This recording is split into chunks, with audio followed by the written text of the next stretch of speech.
Ty ako jediná z celej výpravy máš skúsenosť so Singapurom, keďže si tam bola pred Vianocami, že? Áno. Spoločne s atletom, kružliakom. Ako na teba zapôsobil Singapur z hľadiska príprav olympijskej mládeže? Je to tam veľmi dobre usporiadané.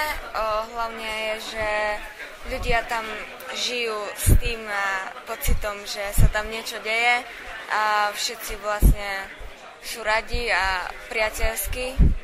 Čiže myslím si, že je to dobré miesto na usporiadanie prvých olympijských hier.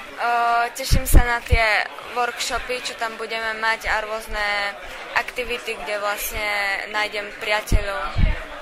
A vlastne celkovo, že znova uvidím Singapur, pretože je to veľmi pekné miesto. Pokiaľ ide o tvoju športovú pripravenosť, ako si na to?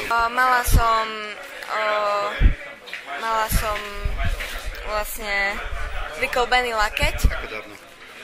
Pred 2 mesiacmi, ale už som začala trénovať už asi približne tak 2 týždne to budú a ešte judo a myslím si, že aj tá pauza troška pomohla usporiadať si všetko v hlave. Myslím si, že keď je všetko v hlave, no tak by to malo byť.